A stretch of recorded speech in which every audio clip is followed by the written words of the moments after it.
Hey folks, and welcome to Typology, the show in which we explore the mystery of the human personality through the lens of the Enneagram. My name is Anthony Skinner. I am the producer of the show, and we are really happy to have you join us today. Of course, another fantastic guest. Today we have the renowned cardiac anesthesiologist, Dr. Sasha Shillcutt. She is a tenured professor and vice chair of strategy and innovation in the Department of Anesthesiology at the University of Nebraska Medical Center. She's the founder of Brave Enough, where she leads over 12,000 female physicians. But listen, she is well-versed in the Enneagram. She's very experienced. She's actually an Enneagram coach. She is an 8 with a 7 wing. She talks about when and where it's helpful to wing 9, when and where it's helpful to wing 7. We talk about subtypes. We really get into a lot in this episode. Dr. Sasha Shillcutt, you're going to love this one. That's it for me, Anthony Skinner. And without any further ado, here is the host of our show, Ian Cron.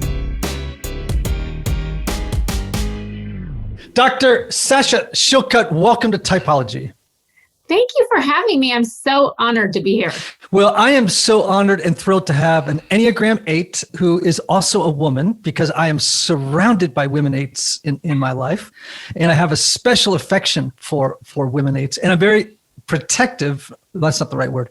I am an advocate for women 8s in the world. And we'll hit on that in a moment. So what I'd love to know is, how did you come to learn about the Enneagram, and how did you learn that you were an 8? So the first time I was introduced to it, I think was probably 5 or 6 years ago. I was taking an executive leadership course for physicians and executives in healthcare at Harvard through one of their medical programs, continuing medical education programs. And I thought, oh, here we go, because every time I take a personality test or assessment, it's going to tell me all the things I don't like about myself. And I don't want to take this test. And I took it, and I saw the stress and the growth paths. And I was like, oh my gosh, healthcare, where we work with teams of people, I think a lot of personality and conflict comes out, day to day to day. And I thought it was so interesting, because it was the most description of not just how I would act in conflict or in stress in the operating room or the clinic or wherever I was, but really like that internal battle, like, this is what I want to say, but this is what I'm going to do, what I know I should do. And I could do both of those things. Like, that's what was so eye-opening to me. It wasn't just like one label. And so that was my first introduction. And then a couple years went by, and I wanted to get some leadership coaching one-on-one. And my instructor said, have you ever taken the Enneagram? And I said, oh, I think, which was so eye-opening. It was the first time I took an internal assessment of myself and didn't feel bad. Like, didn't feel like I was too much of something. Because as an 8, I am a lot. I don't have a dimmer switch. And as you say, and it was the first time I felt like, this is the person God created me to be. This is the person I am. And instead of feeling bad and toning down who I am, I get to choose. I get to choose whether I choose the stress path or the growth path, or I get to choose if I'm winging this way or winging that way. And it's okay. And so it almost was so empowering for me. And I thought, if it's empowering for me, it has to be empowering for other people on my team that I work with every day. So I really started to study it at that point. Wow, that's great. I'm so thrilled that it's been a help to you. So, and you've described a little bit about how you use it on a daily basis, which is fantastic. Now, you're married as well, right? I am married. Okay. Yes. What type is your husband? My husband is a 1. Okay. And a very good lesson for me, because I actually started to study the Enneagram and took a course to become certified. And I thought, how they tell you don't type other people. And I thought, the whole time I'm taking this course, I'm typing my husband, right? And then I finally pitch it on him. Like, we go to Hawaii and for vacation. I'm like, this is the perfect time. We're alone. I'm going to do this whole thing. And I thought he was a 6 because whenever I'm an 8, so I'm like, I'm going to do this amazing thing and I'm going to go full speed ahead. And he's like the damper effect. And I always thought he was a 6, but he's a 1. Interesting. And once I we've been married for 20 years, and he told me like, this is who I am. And I said, really? You're a 1? He's like, oh, 100%. Our marriage is so less difficult because we know each other's types. And I would say we've had a great marriage for the last 20 years, but our conflicts are different. The way we work through conflict. I typed my husband wrong. The person I'm supposed to know right. Yes. So it was a good lesson when for me. I first learned the Enneagram, right? So I was a baby student of it. I thought my wife was a 2, but she's a 9, which is a very common mistype, right? I thought my daughter Maddie was a 2 and she was a 9. So, you as you know, you got to be around you, regardless of how much expertise you have with the Enneagram, you have to maintain some humility about what you know about the internal world of other people, and I would absolutely agree. What's your subtype? I am a social, I'm a social, not surprising that I lead a large organization with thousands of women. And I wing typically to a 7, I love 7s. I gravitate towards the 7s. But there are times where I find myself winging to a 9, especially as a leader, I think. How I am at home, I think is a lot different. Like, you read about your blind spots. I'm like, oh my gosh, this is operating room. I'm an 8. Like, there's no doubt I'm an 8. And I think as a doctor, that's probably a good feeling as the patient.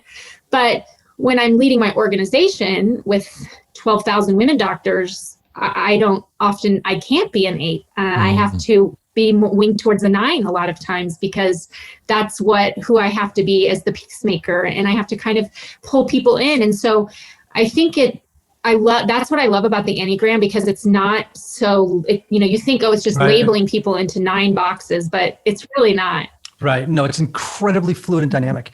And one of the things that you said that is, makes sense to me is that you're drawn to 7s because 3, 7s, and 8s are the 3 most aggressive numbers on the Enneagram, right? That's the first thing. So meaning that when you see something you want, you go and get it. Sometimes you'll go and get it without asking the person or the situation to give it to you, right? Yeah. So 3, 7s, and 8s will tend to do that. Whereas, 4s, 5s, and 9s are withdrawing type. I tend to go internally to find what I need and want, versus going outside and grabbing it from someplace else. The other thing that you mentioned that I think is important for everyone to realize is that, I'm a 4 with a 3 wing, right? Now, that doesn't mean I necessarily, it's determined that forever and ever I will be that. I still have choice. So I can choose to say, today, man, I've got to lean into 4 with 5. I'm working on a book. I have a lot of research to do. And there's a side of me that loves research. And I want to go over to that 5 and really tap into that energy. And so people think, oh, no, you can't do that because that's not your wing. It's like, no, you can choose to do that, to find that energy. And I think that's important. The last thing that I would say that I loved hearing you talk about was this idea of, we tend to think of our arrows as stress and security. I like to think of them in a whole different way. So leave stress and security completely out of the conversation. Think of them as a recovery point and a challenge point. So like, for example, with the 8, the recovery point is 2. So what you need to do is reclaim the gift of the healthy 2, being more attuned to people's feelings. And you had that as a child. That's one of the things that just got lost. We forgot about ourselves as little people. And then, our challenge point is your challenge point is the high side of 5, not the low side. That's where you go in stress. But at the high side of 5, which will feel unnatural to you and challenging to you. But again, it's this this learning to understand those arrows, not just as stress and security, but as growth and recovery points. I love that. And so I love everything you just said. It's so fantastic. So tell me, how do you show up for the world? I think most of the time I show up as a leader. I always feel a responsibility to lead.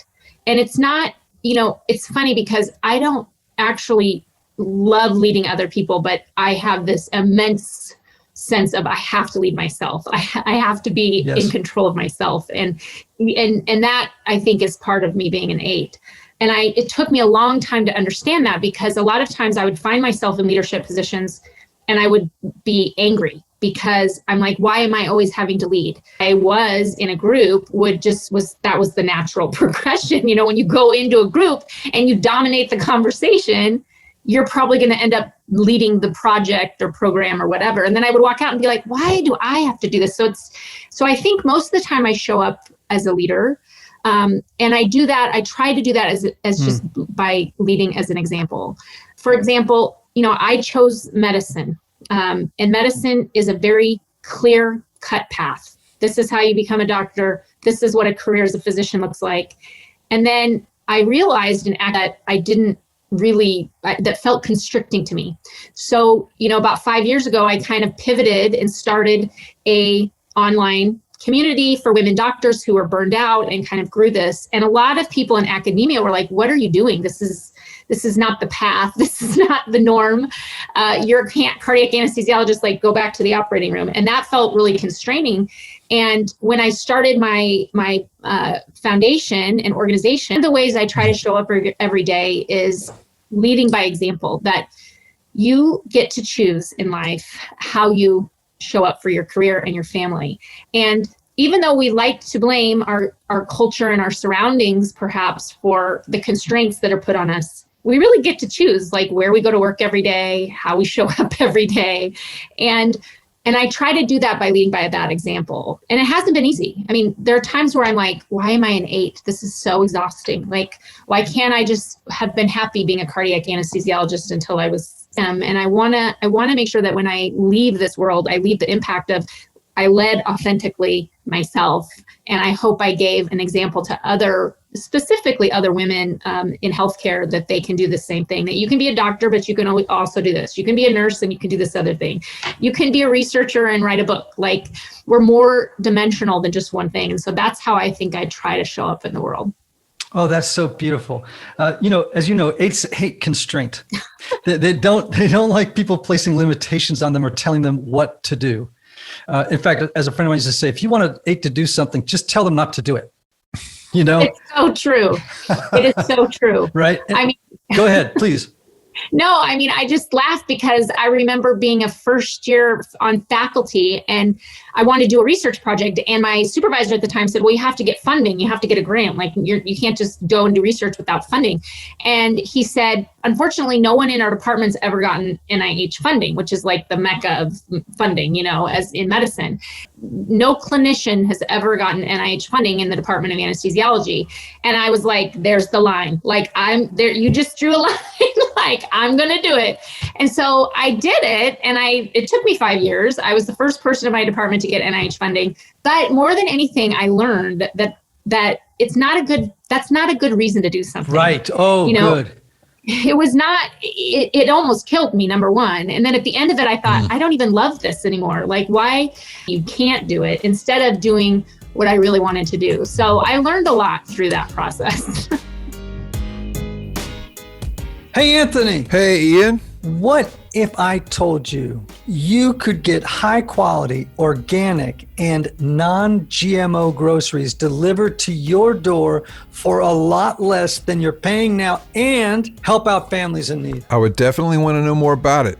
Let me tell you, that's what I'm doing since I discovered Thrive Market. As a proud Thrive Market member, I get the products I love, and my paid membership provides a free membership for a low-income family. Wow, this is really great. I love this. All right? Yeah. So let me tell you this. I've ordered off their website, which, by the way, is very user-friendly. It's not at all like one of those websites where you feel like you just fell into some kind of terrible labyrinth. They have a couple of things I love. They have Jackson's Honest Sweet Potato Chips. Have you ever had those? No. You're welcome. All right. Jackson's Honest Sweet Potato Chips I got there. And, you know, I used to be a Go Lean cereal guy, right? Because I'm so healthy. But now I eat organic coconut flakes cereal from Thrive Market. Can't wait to try that. Right? It's changing my whole life. Now, as a special offer for Typology listeners, Try Thrive Market and become a member risk-free. Just go to thrivemarket.com/typology. That's right, Ian. Join today and you'll get a free gift of your choosing up to $24 in value. Tell them where to go again, Ian. That's Thrive, THRIVE, market.com/typology, TYPOLOGY, to start your risk-free membership and get a free gift today. Just go to thrivemarket.com/typology. That is so great. And I hope all our eights heard that, just because someone told you you couldn't do it, or because it was there, like a mountain, right. You have to be discerning, right? You got to figure out, which fights am I going to pick? Is that fight really worth it? What projects am I going to take on? Is that really what I'm supposed to do, right? And I love that you self-identify as a social 8, because I was reading, your bio didn't tell me what your subtype was, just said you were an 8 with a 7. And I'm reading it down and about Brave Enough and these 12,000 doctors you're working with and trying to help them. See, and what most people, and this has happened to me multiple times, particularly with women 8s, is people have experienced them as just powerful 2s. And when in reality, it's like, nope, that's a social 8. And this is why it's the countertype. And this is why people need to know subtypes, because if they don't, they're going to mistype somebody, they're going to mistype somebody. And that social 8 is a softer, more emotionally attuned person. You have the advocacy bone, right? You want to get out there and work for the underdog, right? Or the person with a perceived weakness, right, in the world. And what you just described that you do with these 12,000 women is just right in the zone of a social 8, right in that zone. Totally. I mean, 100%.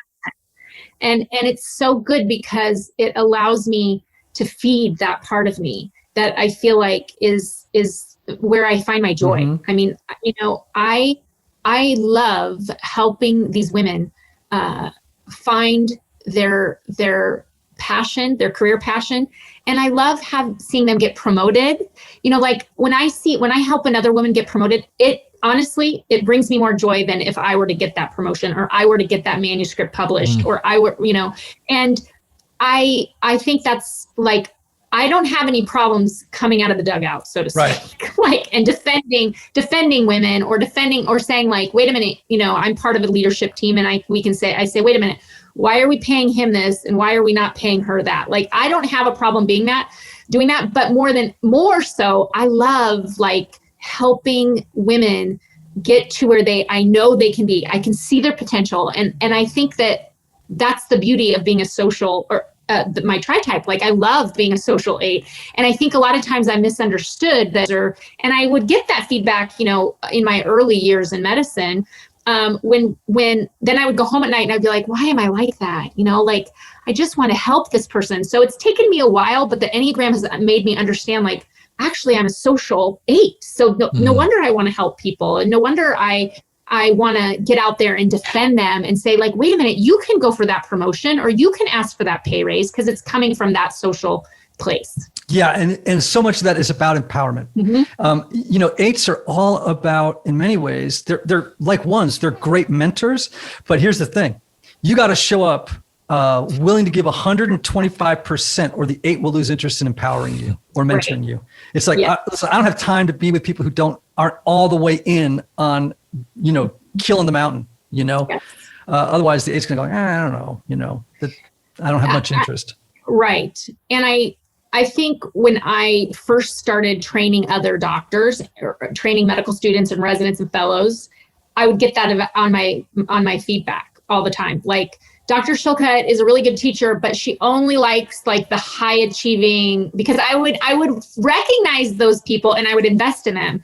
And it was good feedback. I didn't realize what it was saying, but that's exactly what it was describing. And so I've had to learn that about myself, that this person who may not they're a little more reserved, maybe they're 5, maybe they're really cerebral. It doesn't mean that they don't have the same passion. I just have to give them the same chance and show up for them like I would the 3 that comes out to medical school and they're like, I'm ready to take on everything. Because that person's easy for me to gravitate and push up and sponsor. Yes. And that speaks to the habit of attention of the 8.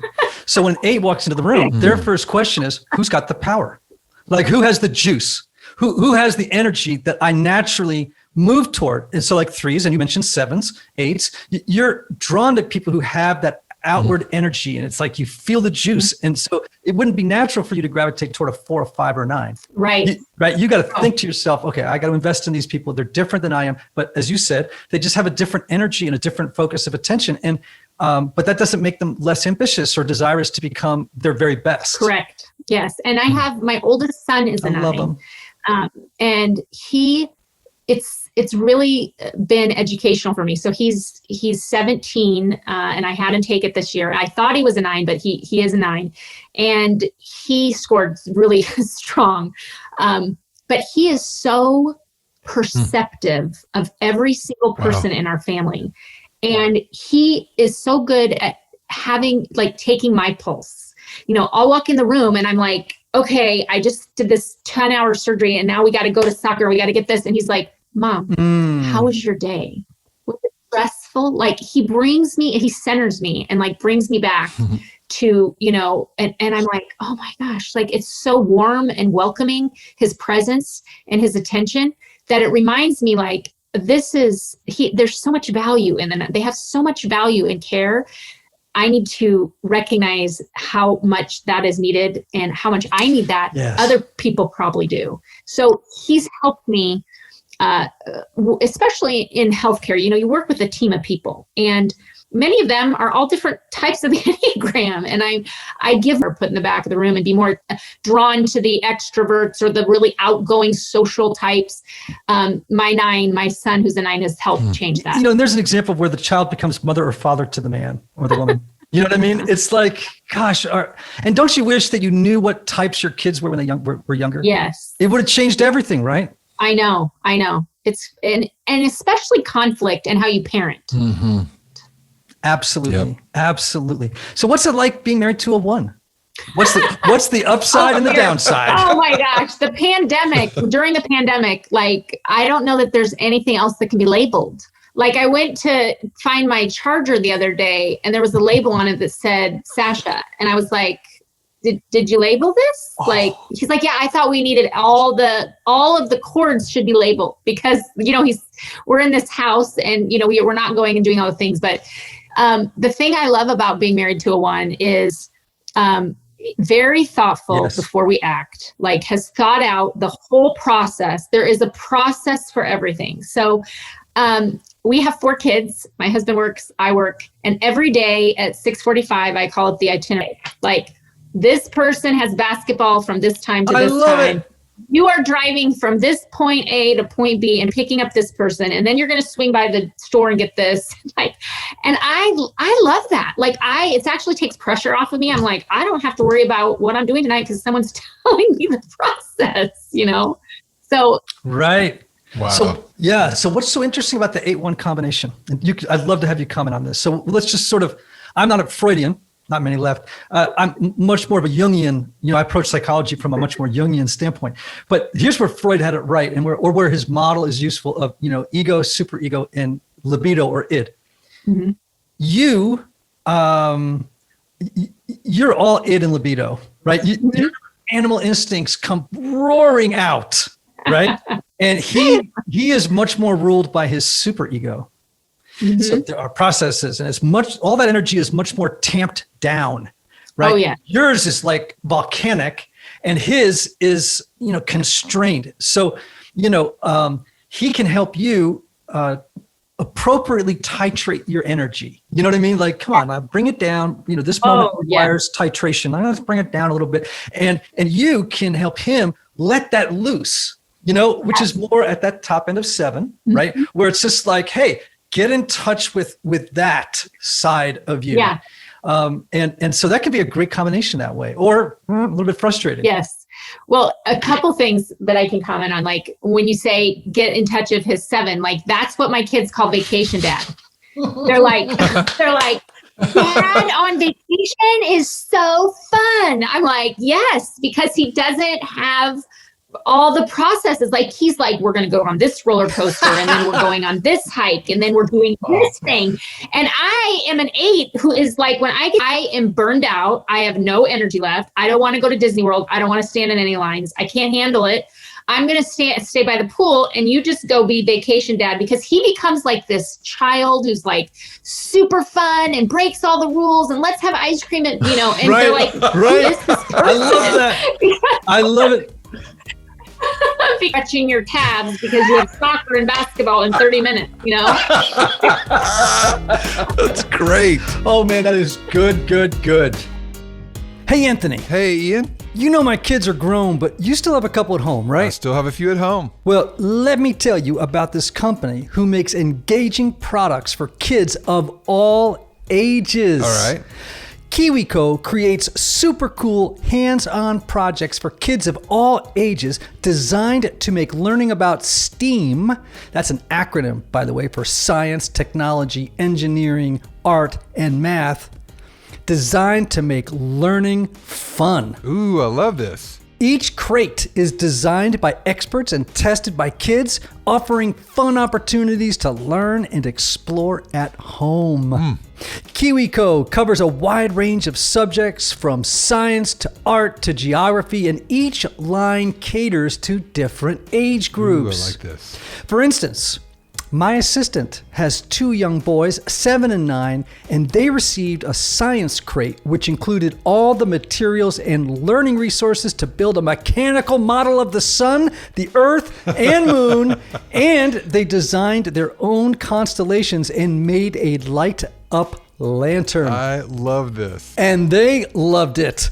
With KiwiCo's hands-on art and science projects, kids can engineer a walking robot, design a paint pendulum, conduct bubbling, chemistry experiments, and more. This sounds like something you and I could have fun with. Totally. And just for our Typology listeners, get 30% off your first month plus free shipping on any crate line with the code Typology. That's 30% off your first month at KiwiCo. That's KIWICO.com. Promo code Typology, TYPOLOGY.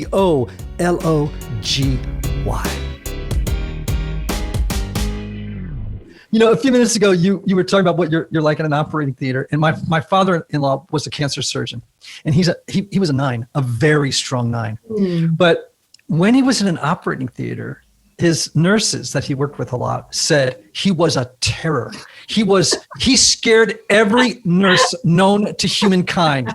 He just became his wing. He became an 8 wing. And he was so intolerant of any mistake. If people didn't hand him instruments fast enough, he would just yell at them. He yelled at everybody in the operating theater, essentially. And there again is that fluidity of the Enneagram. You know, everyone's got to open their eyes to the fact that, again, dynamic system, which I think makes it so beautiful. Unlike a Myers-Briggs, where it's like, okay, you're an ENFP forever and ever in the box, no movement, no dynamism. And again, now the frustrating part is, like I mentioned to you earlier, we had somebody on the show recently who reported to be one number, but I'm sitting through the whole interview like clenching my fists under the table going, oh my gosh, I don't think so. But again, you know, we all show up for life in our type very differently, you know? And so I always leave sort of space for that, lest people fall into stereotypes of each type, you know? Yes. Which we definitely don't want to do, right? No. And also, you know, I think a big lesson for me is as an 8 who can easily take charge, walk into a room, dominate, not listen to other people's opinions, not see other people. You never want it to be an excuse. And there's always times where I've just wanted to say, well, this is just who I am. Like, just deal with it. But, you know, the truth is I have burned people out on my team before I really understood my own byproduct of an 8 who isn't really in tune and not really in a good place, especially if I'm not in a good place. Like if I'm tired and I've just been going 120%, I will burn out. And when I burn out, I become a terrible person. Like, what do you become like? Tell me about that. Oh my goodness. Like I have zero tolerance for stupidity or mistakes or not understanding. I withdraw. I become paranoid. People are talking about me. They're not talking about me, but I'm convinced they're talking about me. They're plotting against me. I mean, and I get to this point and my husband will literally say, I'm leaving you alone. We're all leaving you alone for 24 hours and do not come out of the room until you have dealt with whatever is going on. You need to sleep for normally I just need sleep. I'm like a toddler. And I become short with everyone. I think no one appreciates me. It is not healthy. Very suspicious of other people and and questioning people that I know love and trust me. And so I recognize that in myself now. Like I'm burned out because I'm exhausted and I've taken on too much responsibility or too much. I've just, and so I've had to learn to not let my 8 be an excuse. Like, well, I'm just an 8. So that's just how I am. I roll past people and burn myself out. It shouldn't be an excuse. Right. And I mentioned earlier, we forget things from childhood. And one of the things that, 8s are one of the self-forgetting types. And what you tend to forget is that you have limitations, that you are vulnerable. You have forgotten that you're vulnerable and that, you can burn out. Like you, let me put it this way. You forget you're not invincible. Oh, right. 100%. And so you will burn yourself out. You'll give yourself a heart attack, right? Like think about 8s who are not self-aware. They'll eat too much. They'll eat poorly, that you can't stop them, and they don't know that they're killing themselves until they're dead, and they're like, oh, maybe I was maybe my excesses were going overboard and I just wasn't checking them. Yes. And I have to remind myself all the time as an 8. In fact, I have it on my phone. Just because I can doesn't mean I should. I love that. Because I can do a lot of things and it's hard for me sometimes to understand why other people can't. My husband says that all the time. We have people who work for us and in our business and I'll say, well, I just need her to do all in 12 hours. But I love that you have someone in your life who's telling you that. Yeah. Wow. And he's like, we don't want to lose this person. This person has immense value to us. Just because you can do something doesn't mean you should. It's healthy. Like I stay up for 24 hours in a row all the time at the hospital because I have to. Well, sometimes I'll get in my head, well, I can just stay up for 24 hours and knock out this book chapter. And then I'm thinking, right. No, that is your age. Like you have to pull back and say, just because you can doesn't mean you should. And you can't expect other people's tempo, not work ethic. That's not a good word. Because what you're saying then is your work ethic is greater or something, but different work tempo, a different work, reality than you. Right. Like it's different. Yes. Well, and I love that you have a totem for it, that you have it on your phone. Yeah. These little. Well, yeah. So important. I wouldn't remember it. I mean, I'm such an 8 that I literally have to have it to see it. Otherwise, I just go forward. Yes. And, I've said this a million times on the show, but, on my laptop, I'm a 4. And I just have a little note on my laptop that says, nothing's missing. Right? Like, because the 4 is always thinking there's something missing in me that everybody else seems to have. But it just didn't come with my equipment when I was born. And I've got to compensate for that missing piece. And I'm like, nope, nothing's missing. So it's a little totem that just says, keep working on yourself. Keep changing the unconscious beliefs that are screwing up your life. I have a good friend who's a 4. And I oftentimes find myself sending her little random notes, little texts that just say, I love you just like you are. You're perfect. You're perfect just like you are, because if I get really busy and I haven't talked to her in a couple weeks, she automatically thinks that she's hurt my feelings or she's, done something to offend me. Or she'll say, were you upset about the Instagram thing I posted a couple weeks ago? I'm like, I don't even know what you're talking. Yes. Well, because she assumes first of all, she's launched a story, a narrative. Yeah. And as we all do in just different ways, different themes to the story. But what she's done is assume, because of introjection being a defense mechanism, is like, oh, I'm to blame. Right. An 8 doesn't feel that way. An 8 doesn't think, oh, it's my fault. It's like usually even if it is, we don't know. Even if it is, we don't know. We just ask somebody, we're like, what's your problem? Get up. That is so true. Yeah. That is so true. All right. So I've just finished writing a new book, and in it, I talk a lot about passions because I realized after I wrote The Road Back to You, well, we couldn't spend as much time on any topic because it was a primer. But, I wished I could have spent so much more time on the passion of each type because I think they get short shrift a lot of the time. People don't realize that, this is a big statement, but people are going to hear me say this a lot over the next season, that your passion is the source of your suffering. It's really the source of your suffering. It's this internal, emotional, motivation driving sort of thing that's always there, right? It's just always there. And it's constantly directing your thoughts, feelings, and actions, right? And it's almost like the passion is saying, if you just do it this way, if you just do what I tell you, you will get what you want in life. Now, the problem is that what it's telling you to do is actually going to thwart you're getting what you want in life, right? And so it's like, if you can begin to recognize when your passion is in control, which is when you're not very self-aware all the time, right? Then if you can figure that out, you can start to practice what we call contra agere. I don't call it that. Ignatius of Loyola called it that. And which means to do the opposite.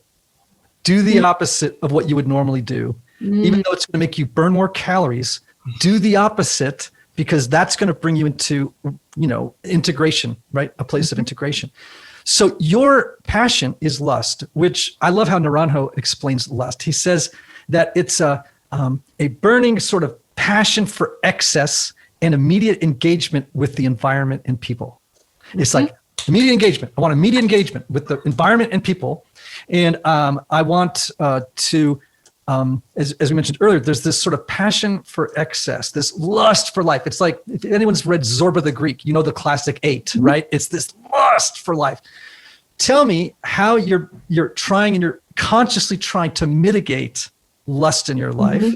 And how are you working with it to become a more integrated person? Oh my gosh. I feel like you just read my last 24 hours in my brain. I love when I do that. Okay.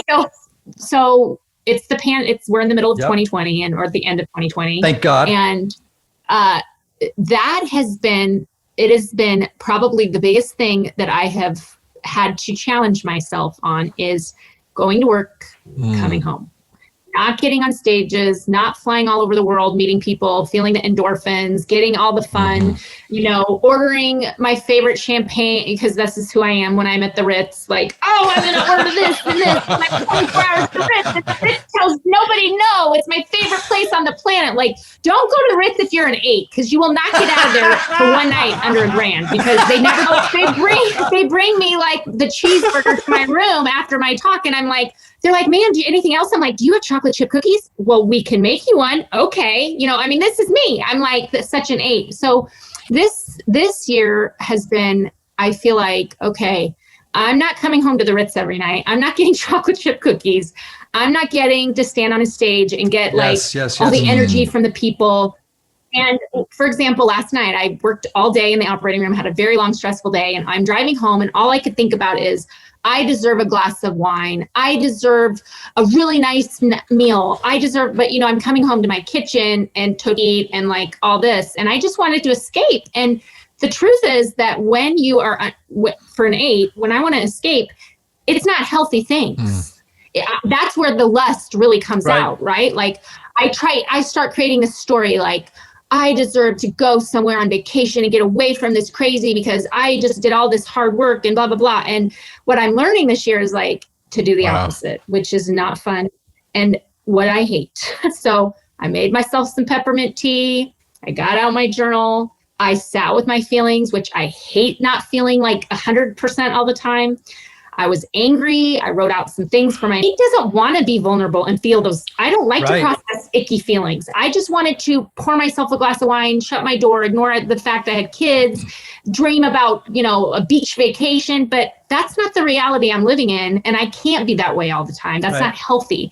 So ways I'm trying not to engage that lust, being okay, not feeling wonderful all the time, like sitting in my yoga pants with a cup of tea and not feeling 150,000 great endorphins. That's life. So nothing's wrong with me when I feel that way. I'm human. I'm having to learn that as an 8. Not buying everything. I think that's if you're somebody who is an 8 and you don't have, you process stress in different ways and you're not trying to, and you want to live an ethical life, it's really easy to go on Amazon and spend $500, but that's another way that lust is actually taking over your brain and hijacking. I'm like, oh, I'm just going to buy all these things. No, Sasha. That's again, you're trying to avoid the feelings of maybe this is a hard year and maybe you just need to sit here and for a bit. So trying not to be in excess of things, whether that's buying something, drinking, eating, or you know what, just the social media. That's another way I think you can fill lust is, oh, how many likes did I get today? Oh, how many fans do I have? That's not healthy either. So no, they're not. But as you know, it's the pathway to peace. It is. You're right. Absolutely right. And when we can sort of begin to be, self-leadership, when we start to exercise self-leadership, then life starts to become so much easier, Yeah. And you see, of course, that, the strategy of your passion, if you just go at life with excess, you will get what you want. And it's like, no, you'll become an addict. It's absolutely true. It's 100% true. And I am aware of that in myself, that is that feeling of I want to escape. I always think, oh, I'm just stressed, I want to escape. But really, it's that fueling of the lust. Yes. And it's also your 7 wing, because you were just talking about dreaming about the future. You're just talking about having fun, doing this, doing that. It's like, I'm also going, oh, there's a lot of 7 wing in there, kind of like making its presence. So I don't want to feel those feelings, those bad feelings. I want to, I want to go have a bottle of champagne. It's like, oh, there's that 7 wing going there too, coming into play, which is really good for people to see, Hey everybody, one of the lessons I've learned over the years is that not everybody benefits from a traditional 50-minute counseling session. And this is why some people can go to couples therapy or personal counseling for a long time and never really get anywhere. This is why I'm such a believer of intensive counseling and my friends at Restoring the Soul in Colorado, created by my longtime friend Michael Cusick to help couples or individuals experience deep change in half-day blocks over 1 or 2 weeks. Now listen, if you can't wait months or years to get to the bottom of an issue or to experience breakthrough, you need to get in touch with my friend Michael and his extraordinary team of counselors at Restoring the Soul. If you're looking to get out of the rut you're in, but can't wait months or years, call Restoring the Soul today for a free consultation with Michael's staff. Call 303-932-9777 and learn how their intensive counseling process can help you. As a special bonus, just for Typology listeners, make sure to visit www.restoringthesoul.com/typology to download their PDF called 5 Ways Unaddressed Trauma May Be Derailing Your Relationships. Tell me about your book. So my book is called Between Grit and Grace, The Art of Being Feminine and Formidable. And I think it's really interesting because I have always been what I think most people would call a gritty leader. I'm an 8. So I'm like, I have no problems taking over control of a room or a meeting or a group of people. And yet there is this very, strong, when I'm in my best self, I have a lot of 2 and I want to help people. And I kept finding myself in conflict with the more grace-giving side of, which is my 2, right? When I was the 8. And I think especially for women, we tend to put ourselves and other women in boxes. Like, she's the kind of woman who's very formidable. She's a leader. She's very competent, but you really wouldn't want to have her for coffee. Or she's a bitch. And then, or she's totally bitchy. But she'll take good care of whatever problem, but you don't want to be her friend. And so, or we see a woman who's maybe more introverted, more of a quiet leader, more of a team builder, more of a helper, more of a 2 or 9. And we are like, she's a great person and great team member, but she's not a good leader.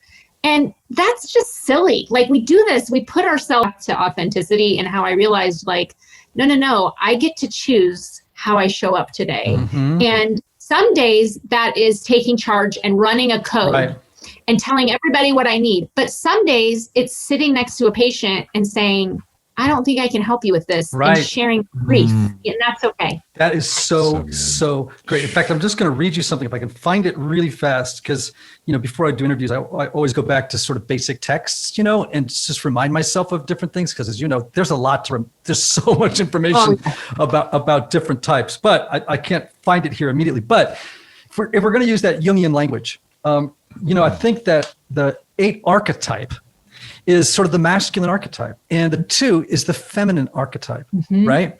Now, I'd have to go into this in real great depth to help people understand that I'm not making gender statements here when I say masculine and feminine, but because in Jungian world, it means something a little bit different.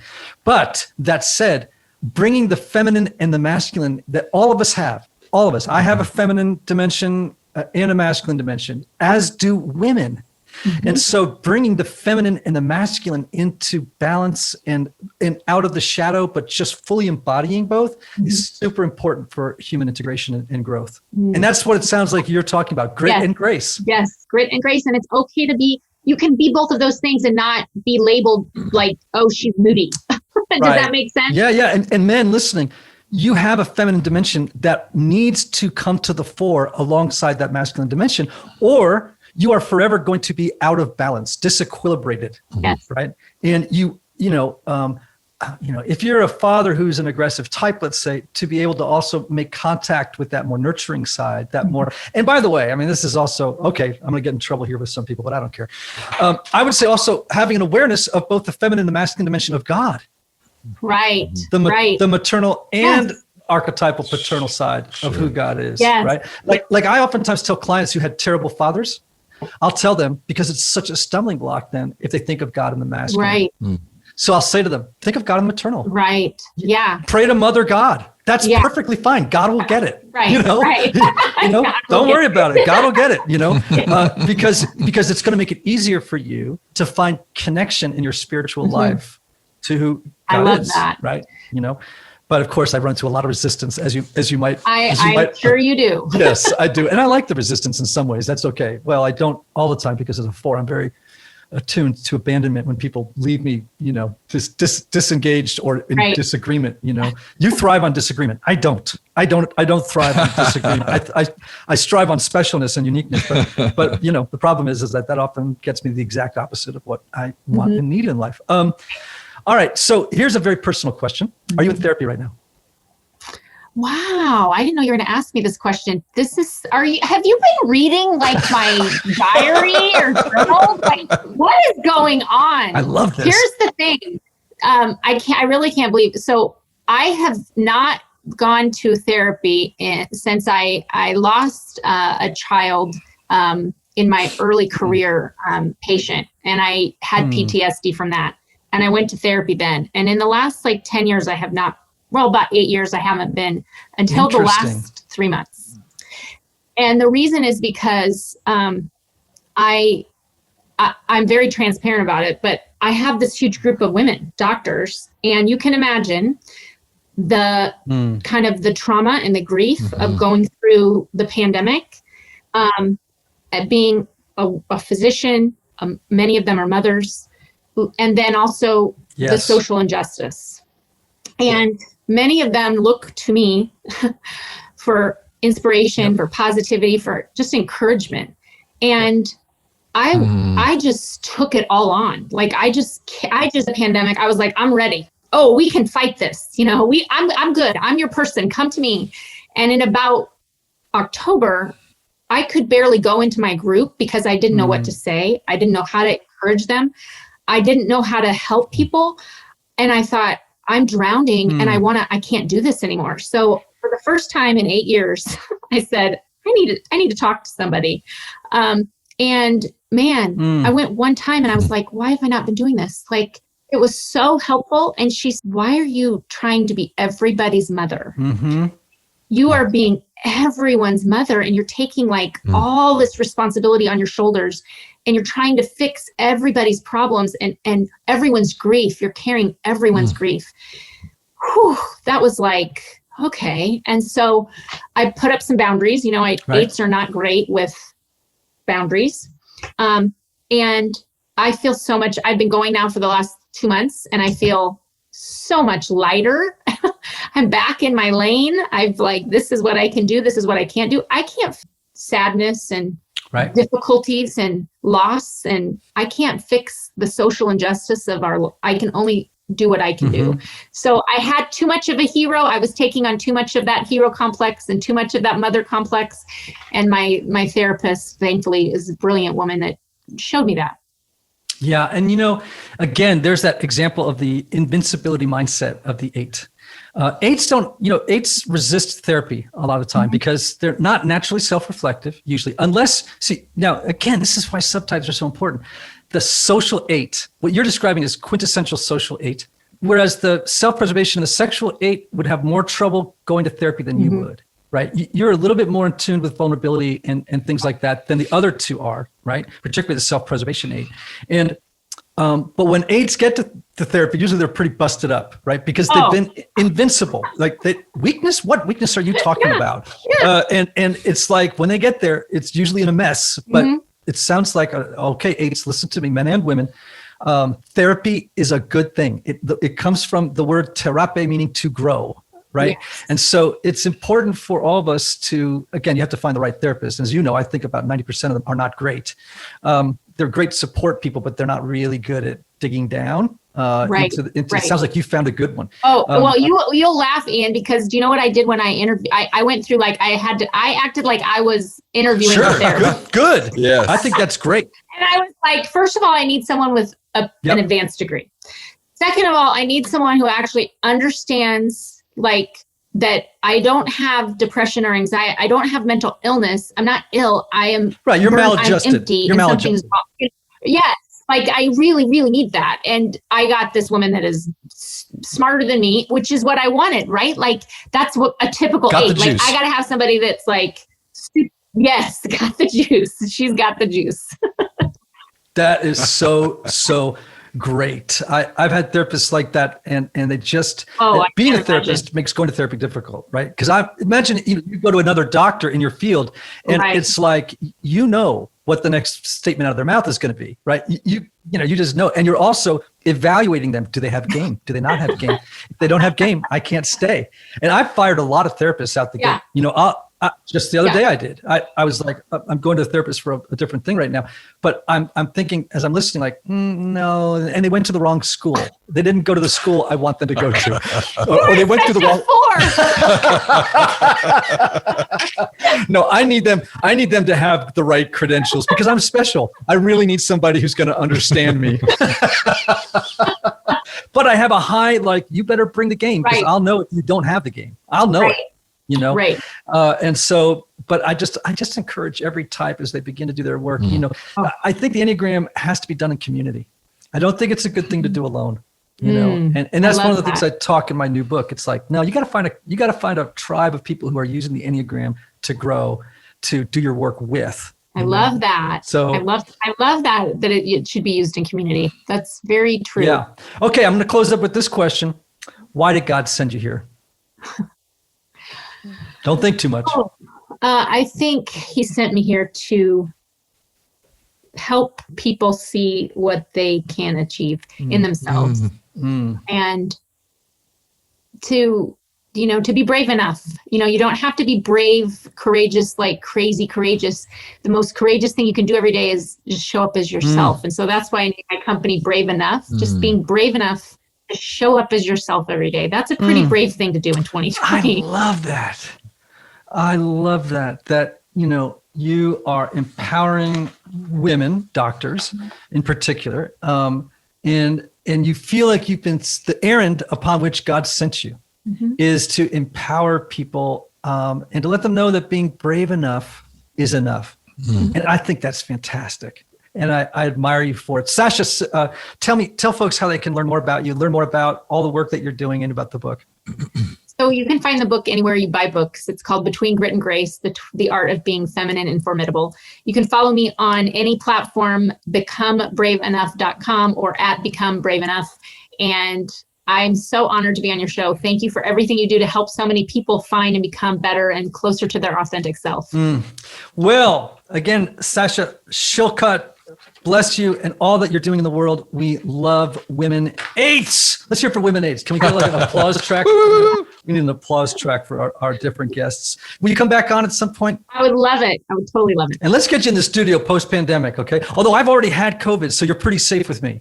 You have? Oh man, I just got over it. Are you okay? Was it okay, or was it mild? Or No, I don't know if mild, moderate. I was very sick for about 48 hours, then okay for 3 days, and then incredibly like seasick, nauseous for about 7 days with a headache. And then that passed and I was good. And now my wife and I are both completely recovered. We have very different symptoms.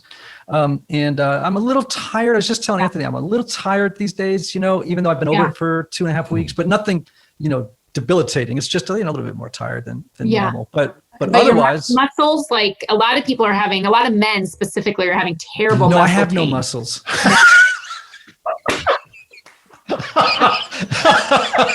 God didn't make me with muscles. Oh, by the way, I loved your Donald Miller. Oh, thank you. So well thank done. you. Yes. You are a natural on stage. I mean, I've never heard you. I've watched a couple of videos of you speaking, but I'm going to have you at one of my conferences because it would be amazing. I'd love it. Oh, that'd be great.